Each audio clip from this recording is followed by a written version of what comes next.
श्री कृष्ण गोविंद हरे मुरारी, हे नाथ नारायण वासुदेव।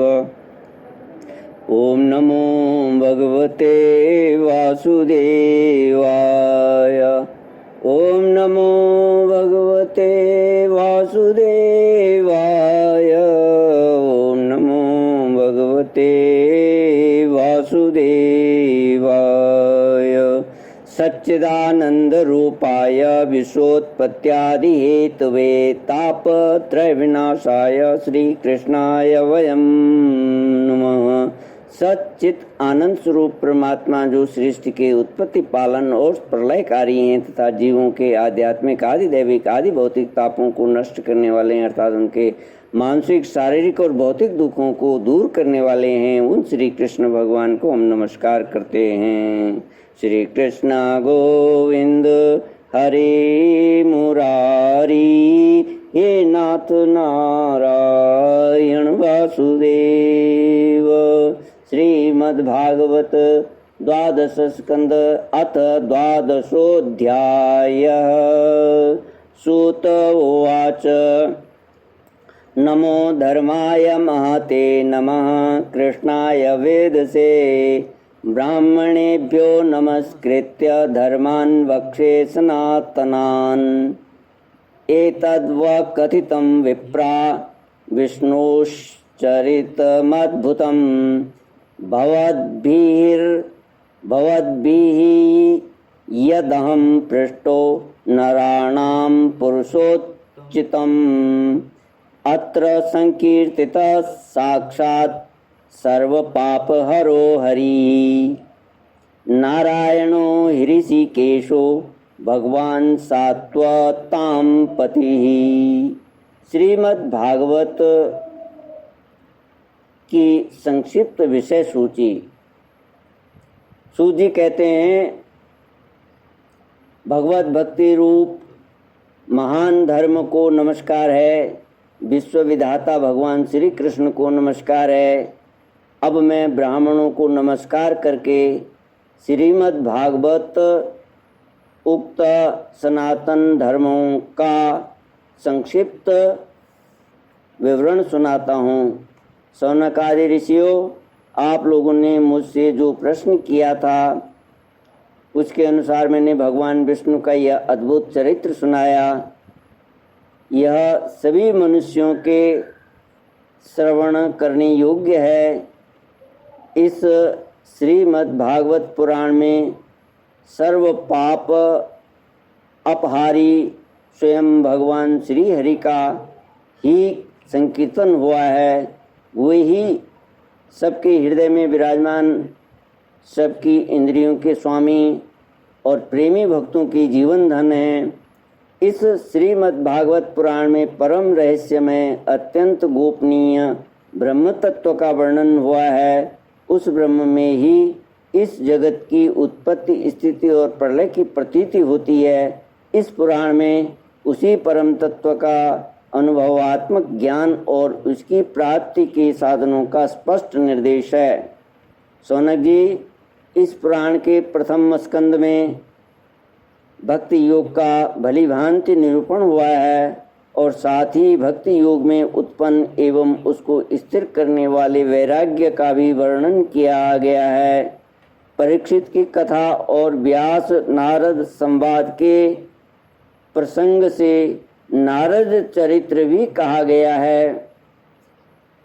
राजऋषि परीक्षित ब्राह्मण का शाप हो जाने पर किस प्रकार गंगा तट पर अनशन व्रत लेकर बैठ गए और ऋषि प्रवर श्री सुखदेव जी के साथ किस प्रकार उनका संवाद प्रारंभ हुआ, यह कथा भी प्रथम स्कंद में ही है।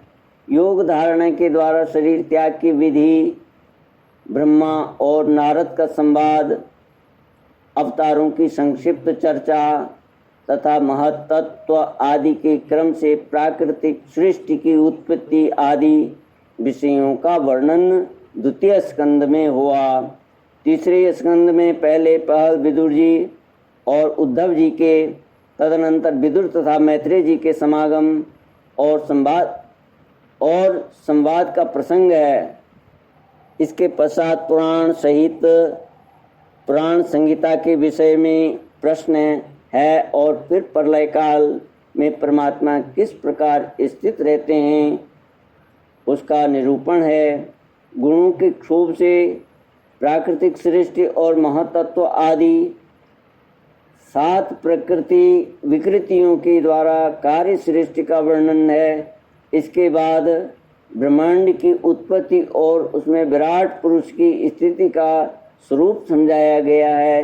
तदनंतर स्थूल और सूक्ष्म काल का स्वरूप, लोक पद्म की उत्पत्ति, प्रलय, समुद्र से पृथ्वी का उद्धार करते समय बाराह भगवान के द्वारा हिरण्याक्ष का वध, देवता, पशु, पक्षी और मनुष्यों की सृष्टि एवं रुद्रों की उत्पत्ति का प्रसंग है। इसके पश्चात उस अर्धनारी नर के स्वरूप का विवेचन है जिससे स्वयंभुव मनु और स्त्रियों की अत्यंत उत्तम आद्या प्रकृति शतरूपा का जन्म हुआ था। कर्दम प्रजापति का चरित्र, उनसे मुनि पत्नियों का जन्म, महात्मा भगवान कपिल का अवतार और फिर कपिल देव तथा उनकी माता देवहूति के संवाद का प्रसंग आता है। चौथे स्कंद में मरीचि आदि 9 प्रजापतियों की उत्पत्ति, दक्ष यज्ञ का विध्वंस, राजऋषि ध्रुव एवं पृथु का चरित्र तथा प्राचीन बरही और नारद जी के संवाद का वर्णन है। 5वें स्कंद में प्रिय व्रत का उपाख्यान, नाभि, ऋषभ और भरत के चरित्र, द्वीप, वर्ष, समुद्र, पर्वत और नदियों का वर्णन, ज्योतिष चक्र के विस्तार एवं पाताल तथा नरकों की स्थिति का निरूपण हुआ है। शौनक आदि ऋषियों 6ठे स्कंद में ये विषय आए हैं। प्रचेताओं से दक्ष की उत्पत्ति, दक्ष पुत्रियों की संतान,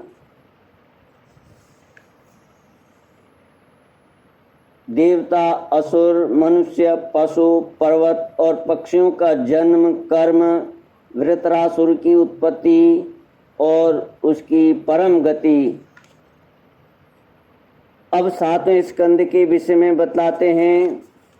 इस स्कंद में मुख्यतः देवराज हिरण्यकशिपु, दैत्यराज हिरण्यकशिपु और हिरण्याक्ष के जन्म, कर्म एवं दैत्य शिरोमणि महात्मा प्रहलाद के उत्कृष्ट चरित्र का निरूपण हुआ है। 8वें स्कंद में मनवंतरों की कथा, गजेंद्र मोक्ष, विभिन्न मनवंतरों में होने वाले जगदीश्वर भगवान विष्णु के अवतार, पूर्व, मत्स्य, वामन, धन्वंतरी, हयग्रीव आदि, अमृत प्राप्ति के लिए देवताओं और दैत्यों का समुद्र मंथन और देवासुर संग्राम आदि विषयों का वर्णन है। 9वें स्कंद में मुख्यतः राजवंशों का वर्णन है। इक्ष्वाकु के जन्म, कर्म, वंश विस्तार, महात्मा सुधिम्न, इला एवं तारा के उपाख्यान, इन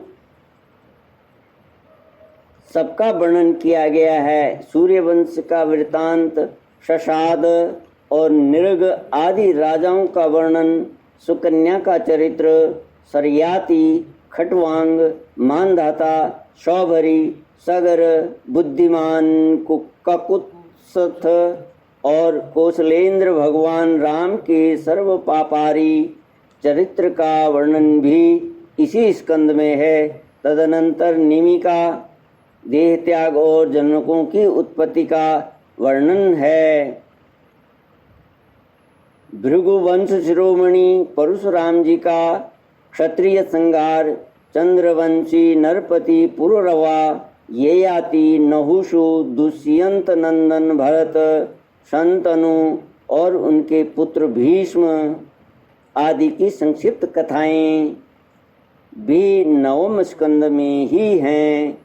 सबके अंत में ययाति के बड़े लड़के यदु का वंश विस्तार कहा गया है। शौनक आदि ऋषियों, इसी यदुवंश में जगतपति भगवान श्री कृष्ण ने अवतार ग्रहण किया था। उन्होंने अनेक असुरों का संहार किया। उनकी लीलाएं इतनी हैं कि कोई पार नहीं पा सकता। फिर भी दसम स्कंद में उनका कुछ कीर्तन किया गया है। वसुदेव की पत्नी देवकी के गर्भ से उनका जन्म हुआ। गोकुल में नंद बाबा के घर जाकर बढ़े पूतना के प्राणों को दूध के साथ पी लिया। बचपन में ही छकड़े को उलट दिया। तृणावर्त, बकासुर एवं वत्सासुर को पीस डाला। सब परिवार धेनुकासुर और प्रलंबासुर को मार डाला। दावानल से घिरे गोपों की रक्षा की। कालिया नाग का दमन किया। अजगर से नंद बाबा को छुड़ाया। इसके बाद गोपियों ने भगवान को पति रूप से प्राप्त करने के लिए व्रत किया और भगवान श्री कृष्ण से प्रसन्न होकर उन्हें अभिमत वर दिया। भगवान श्री कृष्ण ने प्रसन्न होकर उन्हें अभिमत वर दिया। भगवान ने यज्ञ पत्नियों पर कृपा की। उनके पतियों ब्राह्मणों को बड़ा पश्चाताप हुआ। गोवर्धन धारण की लीला करने पर इंद्र और कामधेनु ने आकर भगवान का यज्ञाभिषेक किया। शरद ऋतु की रात्रियों में व्रज सुंदरियों के साथ रास क्रीड़ा की। दुष्ट शंख चूड़ अरिष्ट और केशी के वध की लीला हुई। तदनंतर अक्रूर जी मथुरा से वृंदावन आए और उनके साथ भगवान श्री कृष्ण तथा बलराम जी ने मथुरा के लिए प्रस्थान किया। उस प्रसंग पर व्रज सुंदरियों ने जो विलाप किया था उसका वर्णन है। राम और श्याम ने मथुरा में आकर वहाँ की सजावट देखी और कोलया पीड़, हाथी, मुष्टिक, चाणूर एवं कंस आदि का संहार किया। सांदीपनी गुरु के यहाँ विद्या अध्ययन करके उनके मृत पुत्र को लौटा लाए। शौनकादि ऋषियों, जिस समय भगवान श्री कृष्ण मथुरा में निवास कर रहे थे उस समय उन्होंने उद्धव और बलराम जी के साथ यदुवंशियों का सब प्रकार से प्रिय और हित किया। जरासंध कई बार बड़ी बड़ी सेनाएं लेकर आया और भगवान ने उनका उद्धार करके पृथ्वी का भार हल्का किया। काल यवन को मुचकुंद से भस्म करा दिया। द्वारकापुरी बसाकर रातों रात सबको वहाँ पहुँचा दिया। स्वर्ग से कल्प वृक्ष एवं सुधर्मा सभा ले आए। भगवान ने दल के दल शत्रुओं को युद्ध में पराजित करके रुक्मिणी का हरण किया। बाणासुर के साथ युद्ध के प्रसंग में महादेव जी पर ऐसा बाण छोड़ा कि वे जमाई लेने लगे और इधर बाणासुर की भुजाएं काट डाली। प्राग ज्योतिषपुर के स्वामी भौमासुर को मारकर 16,000 कन्याएं ग्रहण की। शिशुपाल, पौंड्रक, शाल्व, दुष्ट, दंतवक्त्र, संबरासुर, द्विविध, पीठ, मुर, पंचजन आदि दैत्यों के बल पौरुष का वर्णन करके यह बात बतलाई गई कि भगवान ने उन्हें कैसे कैसे मारा। भगवान के चक्र ने काशी को जला डाला और फिर उन्होंने भारतीय युद्ध में पांडवों को निमित्त बनाकर पृथ्वी का बहुत बड़ा भार उतार दिया। श्री कृष्ण गोविंद हरे मुरारी, हे नाथ नारायण वासुदेव। ओम पूर्णमदा पूर्णमिदं पूर्णात् पूर्णमुदच्यते पूर्णस्य पूर्णमादाय पूर्णमेवावशिष्यते। ओम शांति शांति शांति। हरि ओम। श्री गुरुभ्यो नमः। हरि